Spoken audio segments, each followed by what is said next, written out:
Mr. Nixon. Mr. Hayes. We're live. All right. I'm doing well.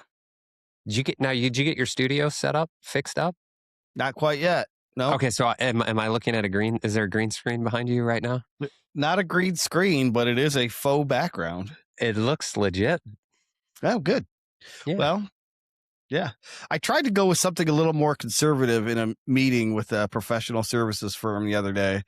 And even they were like, wait, that's so off brand for you. Where's the guitars and the microphone? So there you go. Once you establish a brand, people relate to it.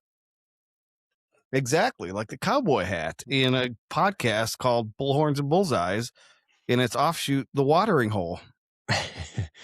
Trying to stay on brand. Well done, partner. Um, Speaking of brand, I I, I don't know. I kind of feel like that's all anybody has anymore Mm, is like identity. But I think brand is something I want to talk about, and it's top of mind. yep.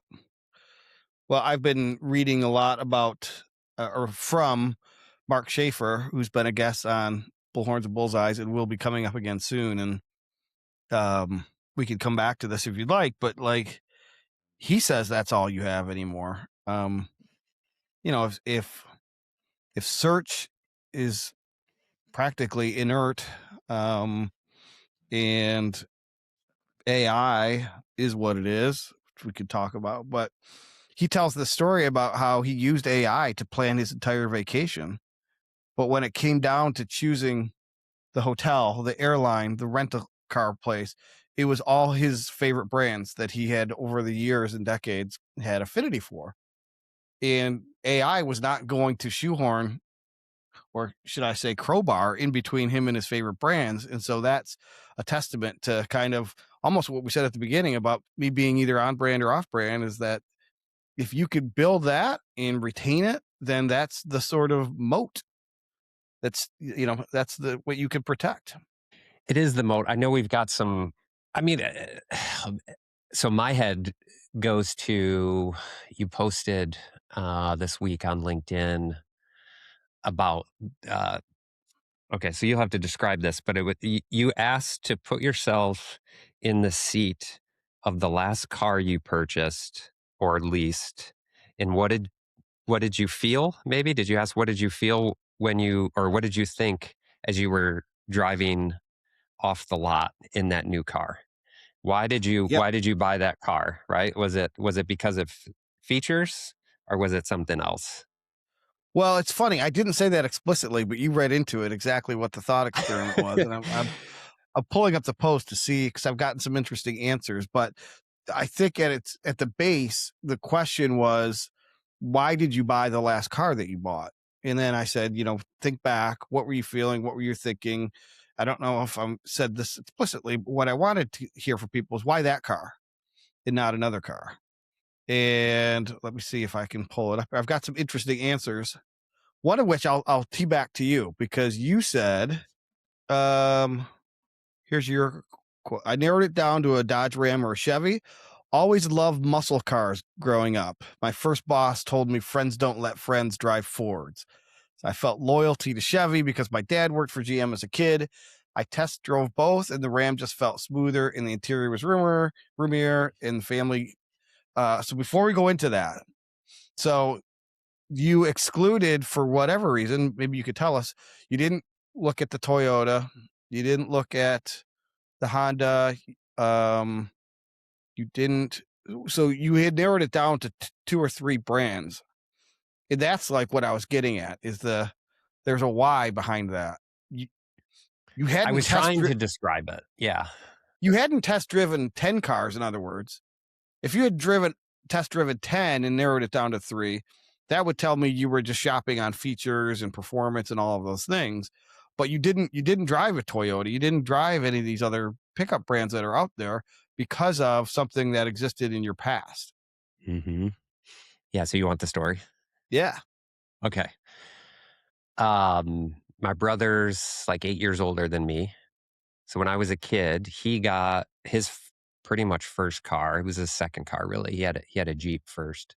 like a Jeep Renegade racing Jeep that always broke down on him. So he had to get something that would actually run, but still went to an old classic car. And it was a 1969 Dodge Super Bee with a 383 Magnum, I believe. He wanted the Hemi, but he couldn't find one with a Hemi. And it was this Mhm. kind of like army green color.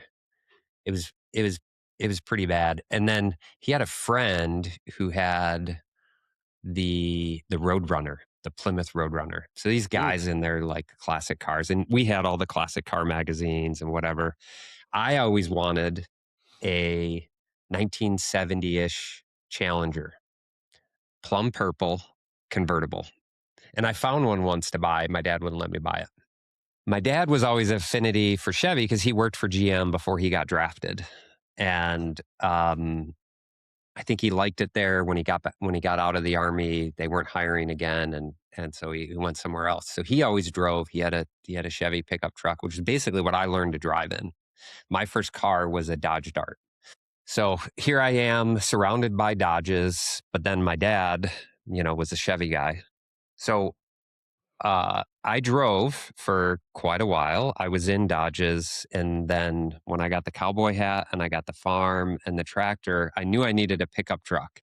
The reason I'm telling this story is because weaved into this whole thing is identity, which Mhm. is why, like, we're going to have Christian Aloma on the show. Like, Christian talks a lot about identity and people seeing themselves in brands. Like, this is the whole reason why I'm buying this car is because I self-identify with the brand. And so I'm like, okay, I'm going to live on a little bit of property. I've got the tractor, I've got the boots, I've got the hat. I need the truck. I can't be driving around in a Dodge Durango. It just doesn't fit. But I'm open to these two brands because of my past, the Chevy or the Dodge, the Ram. So I drive both. I've narrowed it down. I drive both. The experience is way better in the Dodge. Then I go to my community, all my friends who have trucks. Hey, tell me about your truck experiences. Everybody loves the Dodge. It's like you can get a Chevy, you could get a Ford, but as soon as you drive a Dodge, I was like, okay, well, that was the same experience I had. Loved the Ram. If you want the comfort, all that stuff, go with it. And we drive up north with the family. We pull the boat. There's plenty of room in the cab for the kids and the dog. And so I felt great when I drove that truck off the lot. It wasn't the color I wanted, but there were other features I needed to get that limited me to that color, and I was short on time. So my Mhm. next one will still be a Dodge, and I've got time that I can get the right color and all the features I want and all that. So that's my story.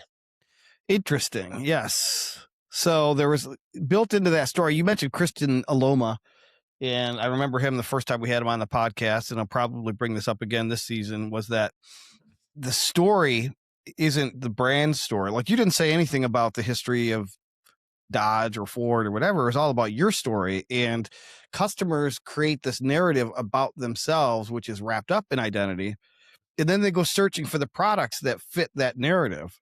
They don't go searching for the brand's narrative and try to figure out where they fit in. It's the other way around. And that's the story you just told, right? Without even probably knowing it, Christian would be here and say, well, that's exactly how this always works. Those are the stories you need to tell.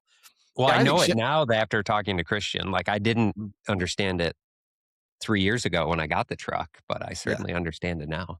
And if you think of the ads, like just the television ads for either brand, those are all like micro stories. They tell these maybe 10 different vignettes in 2 or 3 seconds. And people for whom they think that their product is designed for will resonate with those. Right. I'm thinking of the like a rock commercials from back in the day. I'm a huge Seeger fan. And I know the person that came up with that concept for that ad, and she described to me exactly who they were going for, and I'm like, oh, that's a perfect song. And then you think about those ads, and it's this truck driving in the middle of nowhere, conquering a mountain, all these things that you'll probably never use your truck to do, but that's the story you want to tell yourself. Is like, I'm that guy, I'm that rugged outdoor individualist. And so it was brilliantly done. And I wonder if in part that's why Chevy was on your short list, because that's the story you were telling about yourself. So I'm going to live on this land. I'm going to have cowboy boots and a cowboy hat and a tractor and all this stuff, and I can't be driving no Durango. Right, right. right? Yeah, it was like Silverado or a Ram. I mean, I was like, I needed to identify personally with those 2. So Correct. why not the F-150? So again, this guy who owned a farm who I worked for when I was a teenager before I could drive, he just didn't like Fords. I don't know if he had a bad experience with a Ford or whatever, but he once said to me, "Friends don't let friends drive Fords." I lived where I grew up in right on the border of Illinois and Wisconsin, which if you don't know the area, like beer is actually really important to people there, but different like than it is here in Michigan and how it is today with like the craft beers and the Mm, IPAs. Like it's like Bud and Miller, it's kind of that's kind of like our Ford and GM, mhm, and um so there are these affinities to brands because you identify with them. And for me, it was the brilliance of commercials, right? Is the Hemi commercial, in my opinion. That thing got a Hemi mhm.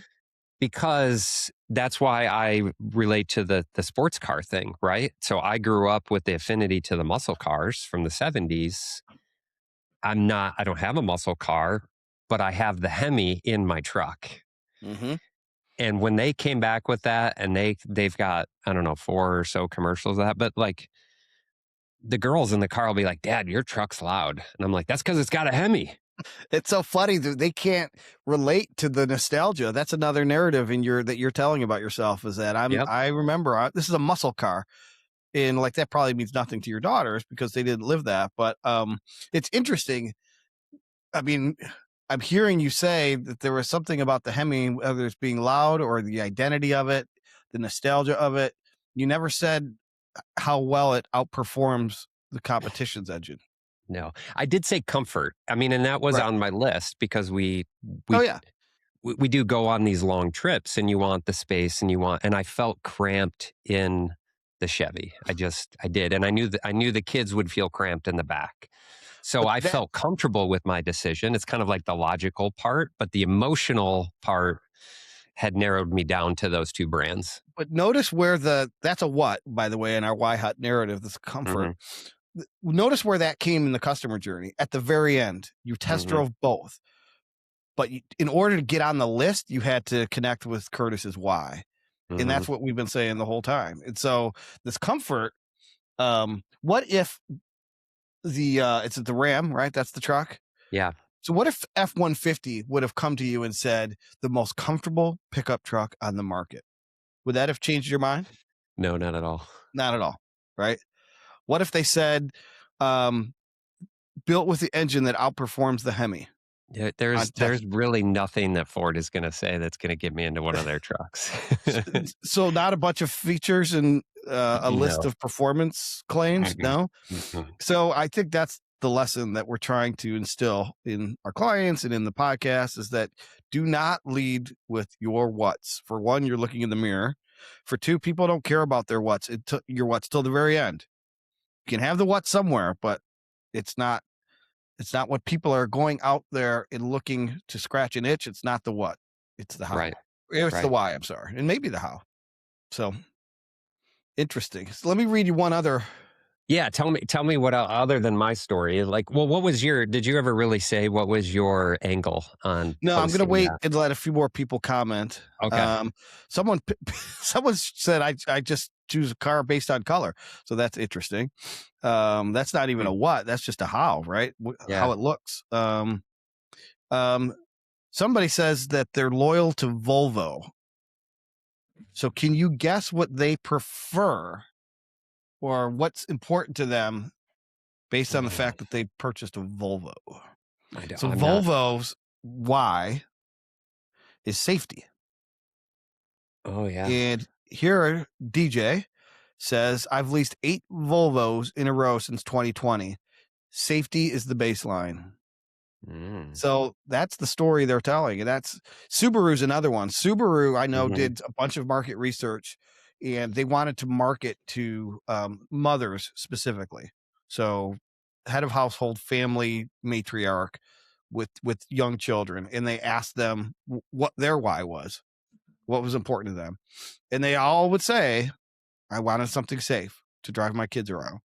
And so Subaru for years picked up on the Volvo model and still does. Next time you see a Subaru commercial, they are going to list their JD Power safety rating every single time because that's what they know Right. that their That's what target matters. market. And so that's kind of an important thing too, is that every person, every customer has a different why. You can't just create this universal why, and it has to map authentically to the people you're trying to reach. And so, you can't just guess that, like, oh, I bet Curtis values comfort because he said in a survey that the reason he chose the Dodge Ram over the Chevy was because it was more comfortable. So we're going to lead with comfort, right? That's a huge mistake. That would have been a huge miss. But you need to, and we'll have a guest on this season who will a teach us why this is important, but also how. But you need to go and find that authentic why from your specific ideal client persona, and not just a guess, and not just try to be everything to all people. That's the other thing that I see a lot of people try to do. Right. So Hmm. our customer could be everyone. Not everyone. Not Right. everyone's buying the Hemi. Even your bloodline will probably not go out looking for a Hemi unless they at some point relate to this time growing up when dad had a Hemi and it was a loud engine. And at the time, I thought it sounded silly, but now when I look back, now I think about how cool that was. Right. So it'll be interesting to see. Right. Well, it's interesting how that evolves because, if I get sort of personal here, I'm thinking about my daughter, who my 15-year-old, who thinks she wants a Porsche and is like, wanted nothing to do with cars, but now that she's about to take her driver safety training, she's, starting to think about what her first car might be. And I don't know how she thinks she's getting a Porsche, but I'm certainly not buying her one. Mm. But that's her current affinity. And I think back to when I was a kid and what I maybe thought I wanted or desired. And, to be honest, the Chevy potential purchase was more of a not what I wanted as far as car goes, but my dad he passed away 13 years ago. I think it was more of a, like, I miss my dad, and could sitting in this Chevy make me feel closer to him again? Yep. Like, I mean, you just, like, these deep emotional things, when you really think about it, went into that type of decision making and narrowing down products, which made me think of the safety thing, which, like, whether you have kids or whether you've been in an accident, maybe in the past, or someone you loved was in an accident and the car wasn't safe, that's maybe a deep emotional reason why. That's why they have this affinity to this type of car. Yep. I mean, I'm no expert and I probably should watch what I say, but this is a compliment. I think mothers are instinctively more protective Yeah. of their nest than maybe even fathers are. I don't know. But that does not shock me that the mother in the household, who is the one in our case growing up, and in my case currently, who's driving the children around more often than I was, right? On the weekends, I'll take them to soccer, but during the week, it's to dance and come with me to the grocery store and all the things that you have to take a toddler to. So it doesn't surprise me. The interesting thing, and again, I'm talking not as an expert, but what resonated with me was when you considered the Chevy and you thought of your dad. And I think one thing that Chevy really leans into is nostalgia. You Hmm. think about their ads and they show the old trucks from way back when, a car that you can't even buy from Chevy anymore. They're Hmm. pulling on those heartstrings all the Yeah. time. Yeah. And it doesn't surprise me that some of that psychology seeped in. Now, maybe it was subconscious. Maybe it Hmm. was just you missed your dad. Maybe it was both, but it was interesting that the Chevy could do that. And again, the Ford could not. Yeah. Yeah. Toyota would not. No, it can't even touch it. And I think that's your segmentation thing that you're talking about. Like, you can't be everything to everyone because you're probably, for a reason out of your control, that you'll never be able to control, you've been filtered out, and you just have to accept that. Like, Yeah. we can't be everything to everybody because we can't control everybody's experiences. Yeah. So then how do you, I mean, this is a rhetorical question that will answer the season but then if you can't be everything to everybody, how do you know who you should be into whom? right? And that's the what I was saying that earlier is you can guess. Guessing is expensive, and guessing is sort of process of elimination. And I don't know why you would want to spend your budget on eliminating the wrong possibilities when you could focus on the right. And so this is one thing I think people, for whatever reason, are kind of hesitant to do is to go out and ask people, specifically the customers who have already bought from you, your biggest fans, and you can ask them to tell you their personal stories, which will be rooted in authenticity. They'll be true. They'll probably be emotional. If you know how to keep digging and asking, you'll get well beyond the, well, I test drove the Chevy and the Dodge, and the Chevy or the Dodge had more room and just felt more comfortable. Right. That's the trap right there. Because you have to keep asking why until you get to that authentic. Well, I'll tell you why it's down like you just did today. Let me tell you the story about Yeah. why I got down to just the two I Dodge was and excited to tell the story, honestly, if I'm truthful, exactly. yeah. And you Right. say that about people you interview when you interview customers, like, you do get people who are, like, really excited to tell their stories, even if they are emotional ones. Totally, but they're not at first. They're usually guarded at first. They're like Yeah. they wanna make sure that they're answering your questions correctly, like, "Am I doing this right?" You know, so you have to talk to them for a while, and there are ways that you could get them and you do have to l get their guard down eventually, so you make them feel comfortable, and you get them feeling like they're kind of controlling the narrative, and you have to, like, not have a list of questions. This is the one thing that clients have asked, "Can you send me the list of questions that you're gonna ask?" And I never know the questions I'm going to ask. I just know what I'm trying to get to, and that's the authentic why behind the purchase. And so going in, I've never met this person. I have no idea where to go, but eventually you let them talk enough and you can see when they want to start sharing. And that's the magical moment right there. It's like, they'll Mhm. even, I've mentioned this in the past, it's that they'll gulp like that, or they'll ask for permission. So can I tell you, you didn't ask this question, but can I tell you sort of why I got here? Right. Yeah. And it's like, yeah, sure. Go ahead. Yeah, do you ever say no? No, you Yeah, of can't share course that. not. That's the segue to know the breakthrough. I know I've broken through and it's like, all right, let me make sure my transcriber is recorded because this is the gold right here. Yeah. And if you do enough of those, you start seeing some common themes. Like you don't even have to, a survey is great if a brand has thousands and thousands and thousands of customers. But if you have, you service 10 to 50 customers a year, say, which some of our professional services firms do, then, 5 to 10 of those conversations, you start to hear the same thing over and over again. And then it sounds, that it's being statistically relevant. And then you've got your answer. So it doesn't have to be complicated. So, that makes me think of this. Share for a moment, like, I think a lot of brands think or companies, startups, that this is out of reach, that only companies like who we're talking about, Chrysler and Right. Ford, and, they've got tons of money to do all this research. This is accessible. Even if you don't hire somebody, Yeah. you have the ability to pick up the phone and ask yourself. It may be a little bit more difficult for you to dig it out of a customer who you have a relationship with because of that close personal relationship, but you can still do it Yeah. if you can't afford it. It's really just carving out the time and understanding the importance of it. Yeah, and we use the big brands as examples because they're universal and everyone you start saying, using them as examples and that people nod their heads, you ask people what does Nike sell? And then you start thinking about it and then they think about the just do it and they're like, all right, so that's what we're talking about. But yeah, you don't have to be a big brand. The big brands do this really well. That's why they do it really well and they have the money to invest in it.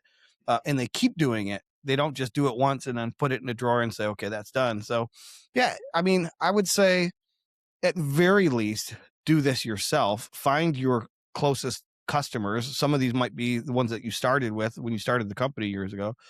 And just have a friendly conversation and ask them to be honest. And that's the thing. The difficult thing about doing it yourself is not that you don't have the skill to do it. It's that sometimes your customers don't want to tell you directly things, either good or bad, because they're afraid of how it might alter the relationship. So maybe you don't hire somebody, maybe you have somebody on your team do these phone calls, schedule them, without Tom listening in. So it's not Tom asking his customers, what's so great about me? You just see if you can get them to let their guard down. And even if you do hire somebody, we've done this for under $1,000 Mhm. for clients, right? And so it can be much more than that. Oh, yes. I just said it could be much more Either than way, that. nobody's Yeah, listening. right. Yeah, exactly. Well, when we repost this, they will. Um, but no, I mean that the point of that is we feel like it's so important that you and I have found a way to work with any budget just because we have to do this. We can't just go Yeah. off and say, like you said, how many times has somebody said, I want you to fix our Google ads? Our agency doesn't know what they're doing anymore. And you're like, well, what do you ask them? What's the first thing you ask them when somebody says, hey, can you take a look at our Google ads? I want you to fix them. Do you know why your customer buys from you? Yeah. How often do you get oh, yes, we've done the research. Here's the report. Usually, what's interesting, this was my aha moment, I think that I've shared is there's actually a fair number of times where people have said they've done the research. Oh, yeah, we had a company 3 or 4 years ago. That file is Yeah. back over here. Hmm. So that was the problem, that Yeah. they did the research, a PDF was produced, and then nobody knew what to do with it, Right. unfortunately, right? There's no I don't know, is it a uh, there was no storyteller, honestly, maybe, Yeah. right? There was Well, nobody who could take the framework that was maybe developed and then turn that into something that could actually be used. that document that's sitting in the file cabinet is the what we call the foundation, right? So this is the universal truth, the learned truth, an expression of who we are as told, you know, by our customers. That's great, but that's worth nothing if you don't go to the next step, which is integration, which is to now tell that story everywhere it needs to be told on the website, in your marketing, on your Google ads that you asked us to fix, all of those things. And then there's activation, which is now that you need to actively go out in get that message, that story in its various forms and formats everywhere that you're potentially interacting with the potential customer, referral source, anybody. And so what's missing is they have the foundation, but they never did the integration or the activation. Um, the funny thing about this, to bring this full circle, when somebody asks you to fix their Google ads, SEO, whatever, some sort of insert your favorite tactic here, there's a reason why those things aren't working nowadays. And it's probably not because your agency is bad, doesn't know what they're doing. It's because so much has changed in the world of AI, zero click searches, all of the stuff that, like, if you're still doing what you were doing 18 months ago, yeah, there's no way that's working now, right? There's no way that stuff is still working the way it did. Well, I'll let you in on a little secret, Okay, the way I see things. perfect. The way the algorithms are going, Facebook, Google, I should call it Meta, right? Mhm. Andromeda, Performance Max. It's really hard for the agency to screw up Yeah, right. because it's all driven. So here's Andromeda. This is the key piece that everybody who's in the industry is talking about. That in order to do well in Andromeda, you need to do broad targeting. So we don't narrow down our audiences anymore. You go with a broad generic audience to start, and you let the system match your audiences based off of what? Your content. Now, think about this for a minute. Just pause. Would you go and look at your competitor or look at, a different vertical and what they might be doing that's successful and just copy that and put that into the system and think that that's going to be successful? Mhm. You might you might get a little bit of success out of it. But if it doesn't do what we were just talking about, if there's not some sort of brand identity, everybody in the industry will call it a hook. But Mhm. a hook to me is very, it's just like, it's cheesy. It's like a hook is like gaming the system. Oh, I hooked Right. them. Right. Yeah. Right. It's like very impersonal, and Mhm. especially with some of the clients that we have, that a sale is very personal.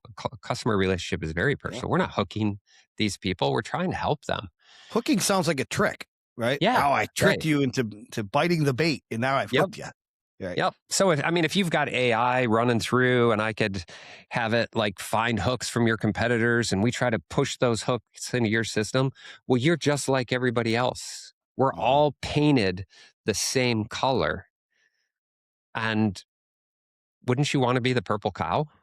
Right. Am I Oh, using that great analogy reference. correctly? Is it? Great reference to Purple Cow. Yes.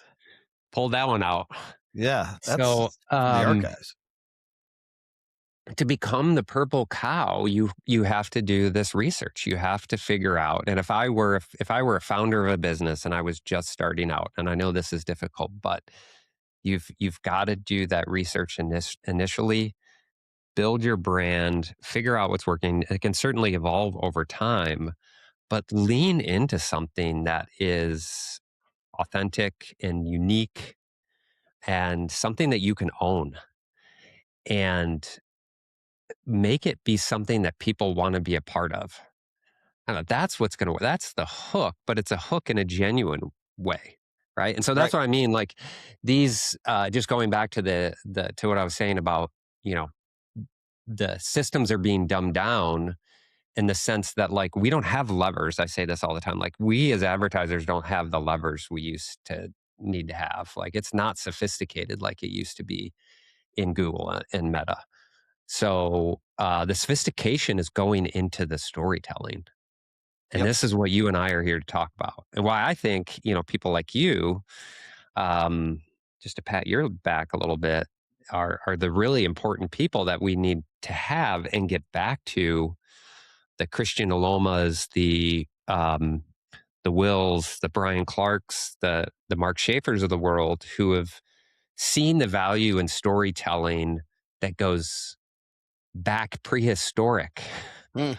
this human nature and need for storytelling in our lives. And the brands that can do it well are the brands that are going to win and are going to cut through the AI slop. So that was my soapbox. Yeah. No, I like any soapbox that pats me on the back. So permission granted to do that again. But yeah. And so maybe that's sort of a good place to leave off for today because that is a precursor or preview into what we're covering this season, which is we're going to show people how they can do this. Like whether it's on their own or they want to go out and look for somebody to hire.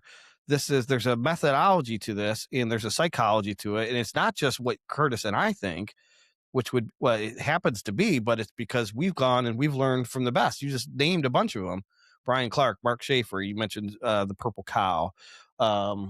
We studied this and synthesized what these experts have discovered and proven to be the best way to do it. And it's not theoretical. It's rooted in evidence. And we just want to, I think, share that methodology with people so that they get back to what you just said, which is sort of the 1960s Mad Men era, is what you called it.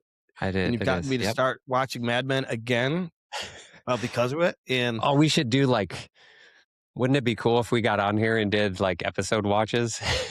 oh, yeah, I mean, we don't absolutely. have time for it, but that would be fun No. to like pull up an episode and commentate during the episode. On those like DVD, Oh, yeah, uh, like a bonus disc where the producers comment during the movie. We could like absolutely. Yeah. comment during the episodes. Yeah. Watch Maybe we party. should find some. We can't do it full episodes, obviously, but maybe we should find like as you're watching, maybe there are some good ones to diagnose and talk through of like, Mm, really break down a I've got a clip or an great one. episode. I have a great one, and this will be a cliffhanger.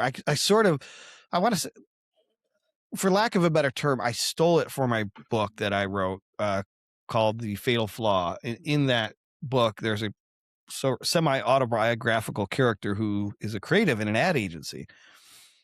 And there's a scene where he's pitching a client on a concept for an ad campaign, and it's lifted purposely from a very early episode of the Mad Men series where he was pitching a company that did the rotary slide projector.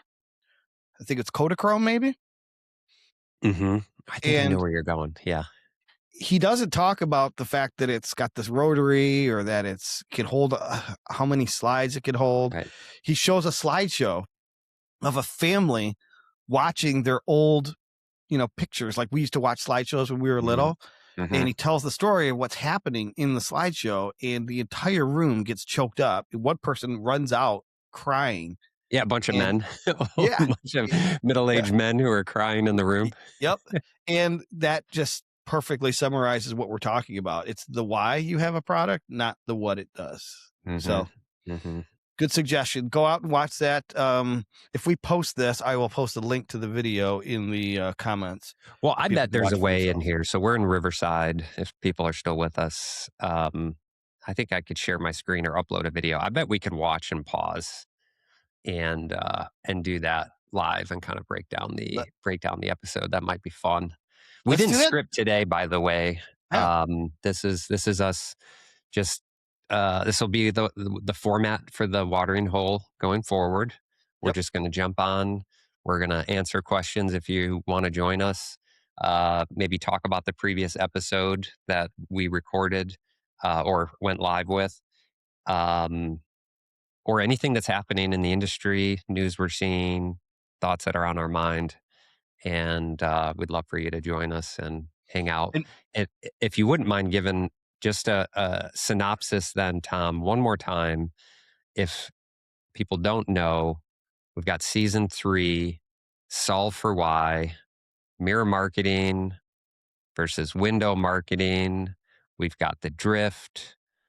Like, put it all together for us. What yep. if you were to come on this journey with us, come on this trail ride to stay on brand? Mhm. Well, What's the happily ever after look like? it starts from the premise that there's somebody out there who is we hear from all the time who just can't figure out what's not clicking anymore. Like things that used to work aren't, the phone calls that you get, hey, can you fix our agency's not doing well anymore? Can you fix this? And it starts from the premise that yes, everything has changed so dramatically that there's this drift going on in many companies where either the market has slowly drifted away from them and they're not closing as well as they used to. The sales are flat, growth is stagnant. So there's that drift. And then there's also the drift that we mentioned where the strategy document is sitting in the file cabinet somewhere and we're just out executing based on let's try this today, let's try that today. And so we're slowly drifting away from our core philosophies. um, how do you get that back aligned? That's what we're solving for. And solving for why gets to what we said at the beginning, which is you need to understand your customers' true authentic motivators, their why they purchase things, not why are they buying your specific product, but why do they go out looking for a solution to a problem or a way to achieve an aspiration. That why is at the very beginning of the customer journey, and you want to map your marketing to that specific moment in time so that you bring them into the customer experience of yours, not your competitors. And so we're bringing on guests that are going to tell us how to figure out what that mind state is, how you go and understand your customers' true authentic motivators. Once you have those, how do you package that in a narrative format so that it resonates? And so making sure that you're telling that narrative about the customer's self that they are already crafting for themselves and finding out where your product or service fits into that and not the other way around.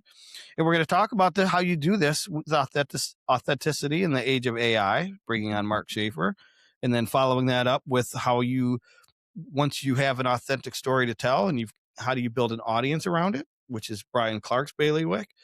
Ultimately, we're getting this into a system that you could build, and then you can use AI to amplify, augment, and really expedite that system. But it starts with getting the system right first and not just using AI tools out willy-nilly with no supervision, no context, no continuity, and no clarity. So that's what we're going to do. By the end of this, people will have both the system, the process, and potentially even a way to build the machine that's going to do this for them. So that's what we're telling. And then by the end of this, that drift should be gone, right? The chaos tax will be no longer levied. And in AI will be your amplifier and not the false prophet that it is without the system. Well Sound said. good? Cool. Well said. All right.